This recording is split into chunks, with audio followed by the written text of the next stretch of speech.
Hello everyone, you are all welcome to lecture number 950, and today's topic is the refining of rubber part 2. It is in continuation of refining, and if you remember, I have already told you that the source of rubber is the latex from the plant, that is natural source, and that crude rubber what we are isolating or extracting from the rubber plant is useless, just like gold.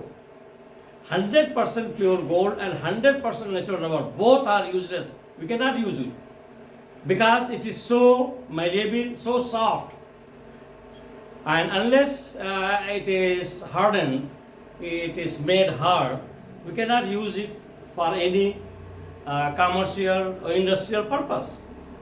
So for that reason, that is called, we are going for refining. And when I am saying refining means there are different type of inorganic as well as organic substances that we are mixing.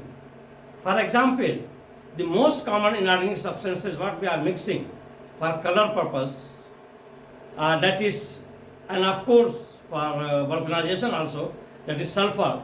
So the first one what we are mixing is nowadays very common, that is your titanium dioxide, TiO2, is a very good pigment coloration for white color, shining white. Then we have ferric oxide, zinc oxide, chromium dioxide for green color, that is chromium, and also for spongy rubber we are adding baking soda, NaHCO3. So these substances are widely used, and even for different color we are using organic dyes. And then finally we are going for vulcanization. Vulcanization means here nowadays, not even nowadays, even till today, sulphur is the only thing which is used for vulcanization. Of course, now we have two type of rubber which is vulcanized either in presence of sulphur or non-sulphur vulcanization in presence of peroxide. But for all commercial purpose, the most important one is the vulcanized rubber in presence of sulphur. And then for all these reactions to take place quickly, that is called, we are adding accelerator during the refining of the rubber. And accelerators are different type of chemical compounds. And for example, if suppose we are not adding these accelerators, then it may take hours. It may take 4 hours, 5 hours just to add sulfur. And if we are adding accelerator, the same 4-5 hours time duration will be reduced drastically to 5 minutes and 10 minutes. So that's why pigmentation, accelerators, sulfur, all these chemicals are used to convert crude rubber, which is useless, for our industrial commercial purpose. And for your kind information, you know the term, the word rubber is derived from South America, because in the beginning they found that they are getting some latex or some milky material from some plant, and after some time they are making it ball and they are rubbing their pencil and all those things. That's why it was called rubbery, and from rubbery it became rubber. So rubber was used only for this purpose of cleaning the pencil mark or some other color. But later on, after the vulcanization, after the refining of the rubber, nowadays it is used for multi-purpose everywhere, in tire, motor, battery, everywhere in the cars, automobile, all these rubbers are widely used. So I am going to give one by one, point wise. So here I have given how the crude rubber or natural rubber, which is extracted from raw material, is refined by treating with different type of chemicals. So they are given one by one. And number one is, in the process of refining of rubber, we are using pigments, and these pigments are inorganic substances like iron oxide, then titanium dioxide, and organic dyes. Iron oxide, we can also call it ferric oxide. Dyes are used for coloring purposes. These chemical compounds are added to the rubber material to get required color. Number two, that is titanium dioxide. Nowadays, titanium dioxide is globally very popular agent or chemical for shining beautiful white color. So titanium dioxide is the usual pigment for white products, and chromium oxide, ferric oxide, antimony sulfide, lead chromate are added to get green, red and crimson colors. Also, by addition of these, you can get very good bright yellow color also. So these chromate, chromium, ferric oxide, all are also used to get the yellow color in the rubber. The carbon black, zinc oxide, calcium carbonate are used to produce soft rubber.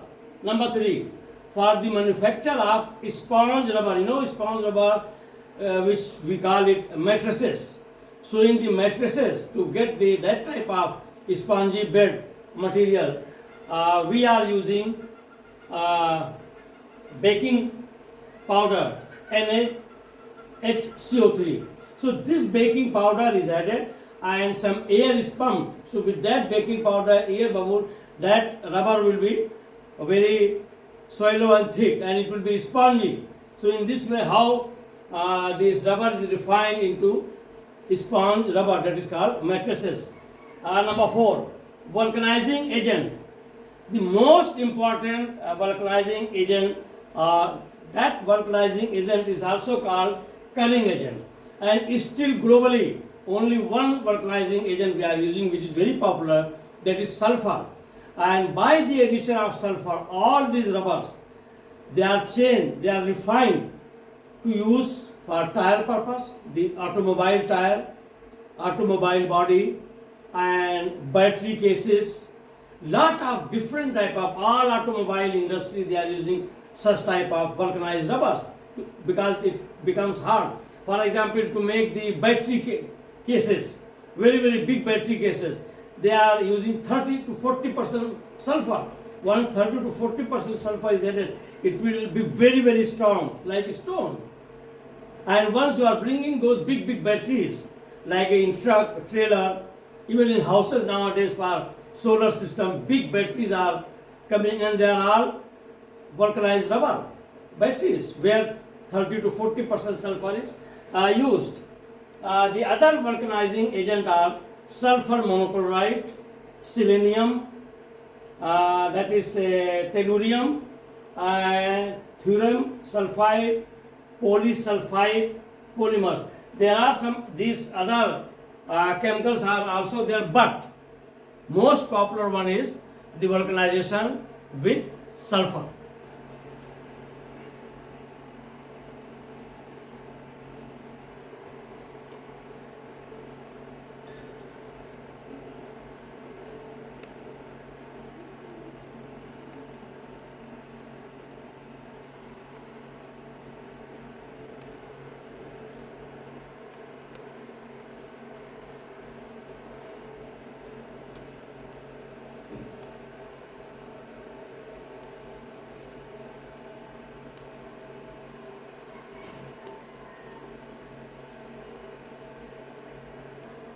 So I have already told you that accelerators, they are the chemical substances and they play a very important role in refining of the crude rubber, because the addition of all the chemicals for vulcanization like sulfur or sulfur derivatives, they may take hours, 8 hours, 10 hours just to assimilate or to be added in the rubber.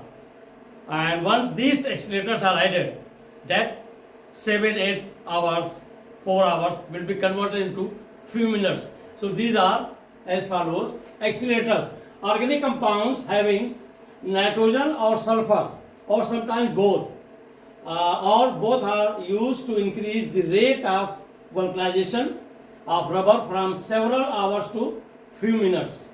For example, the accelerators are like 2-mercapto benzothiazole, benzothiazolyl disulfide, then zinc dithiocarbamate, tetramethyl thiorem disulfide, and 1,3-diphenyl guanidine.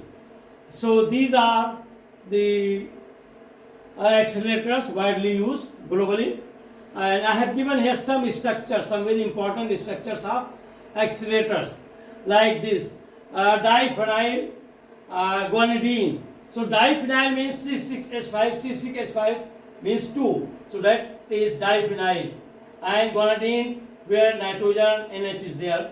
The second one is tetramethyl thioramidine sulfide. So tetramethyl means 2 methyls this and 2 methyl this. This is tetramethyl disulfide, means 2 sulfur is there. That's why it is called tetramethyl disulfide. Then next one is, that is your mercaptobenzene thiazole. Thiazole means sulfur is there, 2 sulfur, one here and one part of the ring. Then next one is benzothiazolyl disulfide, and then last one, that is butyryl dihydyl anyl. So butyryl dihyd means it is aldehyde type, and that is anyl. So these are all very important structures are given. They are used as a accelerator. This way, the refining of crude rubber is over, and in the next lecture some other properties I am going to discuss. Thank you very much for watching the lecture.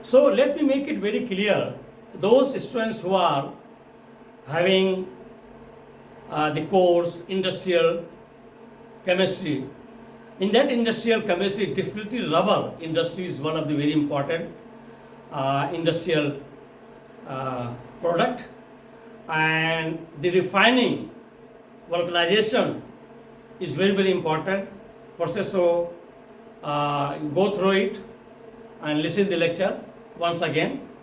Thank you very much. Wish you all